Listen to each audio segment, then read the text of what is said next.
Hi ಎಲ್ಲರಿಗೂ welcome to my little kitchen cooking channel. ಇವತ್ತು ನಾನು ಮಾಡ್ತಾ ಇರೋದು ಒಂದು ನಾರ್ತ್ ಇಂಡಿಯನ್ ಡಿಶ್, ಒಂದು ನಾರ್ತ್ ಇಂಡಿಯನ್ ಸ್ನ್ಯಾಕ್ಸ್ನ ಮಾಡ್ತಾ ಇದ್ದೀನಿ. ಇದಕ್ಕೆ ಬೇಕಾಗಿರೋ ಐಟಮ್ಸ್: ಕಡಲೆಬೇಳೆ, ಗೋಧಿ ಹಿಟ್ಟು, ರವೆ, ಮೆಣಸಿನ್ಕಾಯಿ ಮತ್ತು ಕರಿಬೇವಿನ ಸೊಪ್ಪು, ಕೊತ್ತಂಬರಿ ಸೊಪ್ಪು, ಬೆಳ್ಳುಳ್ಳಿ, ಜೀರಿಗೆ, ಉಪ್ಪು, ಹಿಂಗು, ಎಣ್ಣೆ ಮತ್ತು ತುಪ್ಪ. ಮೊದಲು ಕಡಲೆಬೇಳೆನ 2 ರಿಂದ 3 ಗಂಟೆ ನೆನೆಸಿಟ್ಕೋಬೇಕು. ಇಲ್ಲಿ ನಾನು ನೆನೆಸ್ಕೊಂಡಿದ್ದೀನಿ, ನೀವು ನೋಡ್ತಾ ಇರ್ಬೋದು. ಇವಾಗ ಒಂದು ಜಾರ್ಗೆ ಟ್ರಾನ್ಸ್ಫರ್ ಮಾಡ್ಕೋತಾ ಇದ್ದೀನಿ ನೆನೆಸಿರೋ ಕಡಲೆಬೇಳೆ ಎಲ್ಲಾನು. 1 ಕಪ್ ಕಡಲೆಬೇಳೆ ನೆನೆಸಿಟ್ಕೊಂಡಿದ್ದೀನಿ. ಅದಕ್ಕೆ 1/4 ಕಪ್ ಅಷ್ಟು ಕೊತ್ತಂಬರಿ ಸೊಪ್ಪು, ಒಂದು 8 ರಿಂದ 9 ಎಸಳು ಬೆಳ್ಳುಳ್ಳಿ, 2 ರಿಂದ 3 ಹಸಿಮೆಣಸಿನ್ಕಾಯಿ, ಜೀರಿಗೆ ಅರ್ಧ ಸ್ಪೂನ್ ಹಿಂಗು, ರುಚಿಗೆ ಎಷ್ಟು ಬೇಕಷ್ಟು ಉಪ್ಪು, ಮತ್ತೆ ಸ್ವಲ್ಪ ನೀರನ್ನು ಹಾಕಿ ರುಬ್ಕೋಬೇಕಾಗತ್ತೆ. ಜಾಸ್ತಿ ನೀರು ಹಾಕಬಾರ್ದು, ತುಂಬ ತರಿಯಾಗಿ ರುಬ್ಕೋಬೇಕು.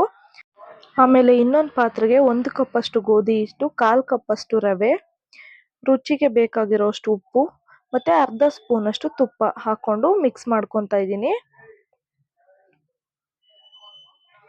ಅದಕ್ಕೆ ಸ್ವಲ್ಪನೇ ನೀರನ್ನ ಹಾಕೊಂಡು ಕಲಿಸ್ಕೊಳ್ಳೋಣ. ಚಪಾತಿ ಹಿಟ್ಟಿನ ಅದದಷ್ಟು ಬಂದ್ರೆ ಸಾಕು. ಚಪಾತಿ ಹಿಟ್ಟನ್ನ ನಾವು ಕಲ್ಸ್ಕೊಂತೀವಲ್ಲ ಹಾಗೆ ಇಲ್ಲಿ ಎಲ್ಲ ಕಲ್ಸ್ಕೊಂಡು ಆಗಿದ್ದೆ ನಾನು. ಅದಕ್ಕೆ ಮೇಲ್ಗಡೆ 1-2 ಸ್ಪೂನ್ ಅಷ್ಟು ಎಣ್ಣೆ ಹಾಕಿ ಮತ್ತೆ ಇನ್ನೊಂದ್ಸಲ ಕಲ್ಸ್ಕೊಂಡು ಒಂದು 10 ರಿಂದ 15 ನಿಮಿಷ ಇದನ್ನ ನೆನೆಯಕ್ಕೆ ಬಿಡೋಣ. ಇದೇ ಟೈಮಲ್ಲಿ ನಾವು ಈ ಕಡೆನ ಸ್ವಲ್ಪ ನೀರನ್ನ ಬೇಯಿಸ್ಕೊಳ್ಳೋಣ. ಒಂದು ಅರ್ಧ ಪಾತ್ರೆಯಷ್ಟು ನೀರನ್ನ ಇಟ್ಕೊತಾ ಇದ್ದೀನಿ.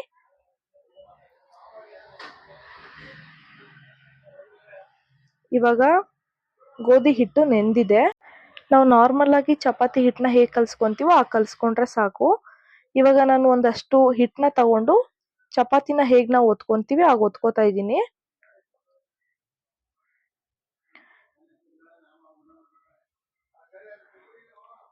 ನಿಮ್ಗೆ ಚಿಕ್ಕದಾಗಿ ಪೂರಿ ಅಷ್ಟು ಅಗಲ ಬೇಕಾಗುತ್ತೆ ಇದಕ್ಕೆ. ನಿಮ್ಗೆ ಅಷ್ಟು ಒತ್ಕೊಳ್ಳೋದಕ್ಕೆ ಅಷ್ಟು ಟೈಮ್ ಇಲ್ಲ ಅಂತ ಅಂದ್ರೆ ನೀವು ಈ ತರ ದೊಡ್ಡದಾಗಿ ಒಂದ್ಸಲ ಚಪಾತಿ ತರ ಒತ್ಕೊಂಡು ಅದ್ರಲ್ಲಿ ನೀವು ಯಾವ್ದಾದ್ರು ಒಂದು ಬಾಕ್ಸ್ದು ಪ್ಲೇಟ್ ಅಥವಾ ಯಾವ್ದಾದ್ರು ಬೌಲ್ ತಗೊಂಡು, ನಾನು ಇವಾಗ ಈ ತರ ಪ್ರೆಸ್ ಮಾಡ್ತೀನಲ್ಲ, ಈ ತರ ಪ್ರೆಸ್ ಮಾಡ್ಕೊಂಡ್ರೆ ನಿಮ್ಗೆ ಒನ್ ಟೈಮ್ಗೆ ಒಂದು 4ರಷ್ಟು ನಿಮ್ಗೆ ಸ್ಟಫಿಂಗ್ ಹಾಕೋದಕ್ಕೆ ಬೇಕಾಗಿರೋ ಅಂತ ಬೇಸ್ ರೆಡಿ ಆಗುತ್ತೆ.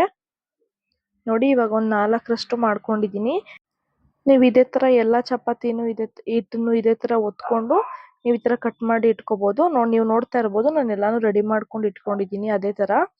ಇವಾಗ ಆ ಬೇಸ್ಗೆ, ಚಪಾತಿ ಹಿಟ್ಟಿಗೆ ನಾವು ರುಬ್ಬಿಟ್ಕೊಂಡಿರುವಂತ ಸ್ಟಫ್ನ 1 ಸ್ಪೂನ್ ಅಷ್ಟು ಹಾಕೊಂಡು, ಇವಾಗ ನೋಡಿ ನೀವು ನೋಡ್ತಾ ಇರ್ಬೋದು ನಾನು ಇಲ್ಲಿ ಯಾವ ತರ ಮಡಿಸ್ತಾ ಇದ್ದೀನಿ ಆ ತರ ಮಡ್ಚ್ಕೊಳ್ಳಿ.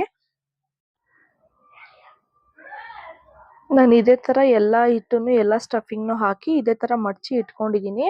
ಅವಾಗಲೇ ಬಿಸಿನೀರು ಕಾಯಕ್ಕೆ ಇಟ್ಕೊಂಡಿದ್ವಲ್ಲ, ಅದು ಇವಾಗ ಕುದಿ ಬಂದಿದೆ.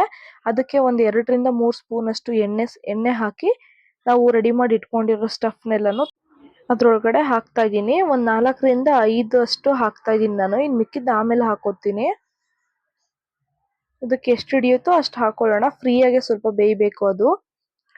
ನೋಡಿ, ಇವಾಗ ಚೆನ್ನಾಗಿ ಮಳ್ತಾ ಇದೆ, ಕುದೀತಾ ಇದೆ ಅದು. ಇದೇ ತರ ಬೇಯಬೇಕು. ಒಂದು 20 ನಿಮಿಷದಷ್ಟು ತನಕ ಬೇಯಿಸ್ಕೊಳ್ಳಿ.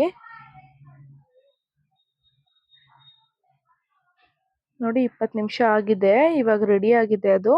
ನಾನು ಇವಾಗ ಅದನ್ನ ತೆಗಿತಾ ಇದ್ದೀನಿ.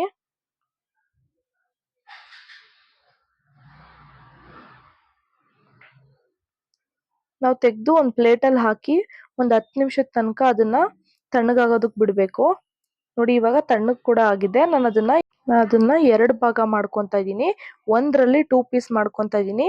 ನೀವು ಎಲ್ಲಾನು ಹಾಗೆ ಒಂದೊಂದರಲ್ಲಿ 2 ಭಾಗ ಮಾಡ್ಕೊಳ್ಳಿ.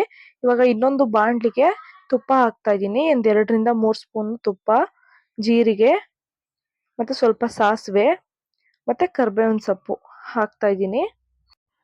ಇವಾಗ ನಾವು ಕಟ್ ಮಾಡಿ ಇಟ್ಕೊಂಡಿದ್ವಲ್ಲ ಅದನ್ನ ಹಾಕ್ತಾ ಇದ್ದೀನಿ.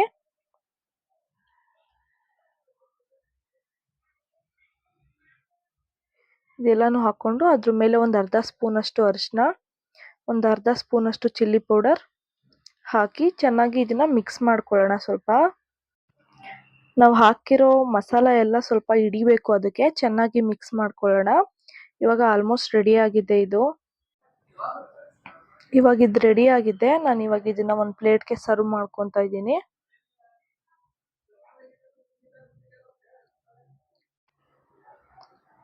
ಒಂದೊಳ್ಳೆ ನಾರ್ತ್ ಇಂಡಿಯನ್ ಸ್ನ್ಯಾಕ್ಸ್ ರೆಡಿ ಆಗಿದೆ. ನೀವಿನ್ನೂ ನಮ್ಮ ಚಾನಲ್ನ ಸಬ್ಸ್ಕ್ರೈಬ್ ಮಾಡಿಲ್ಲ ಅಂದರೆ ಪ್ಲೀಸ್ ಸಬ್ಸ್ಕ್ರೈಬ್ ಮಾಡಿ, ಲೈಕ್ ಮಾಡಿ, ಶೇರ್ ಮಾಡಿ, ಕಮೆಂಟ್ ಮಾಡಿ. Thank you.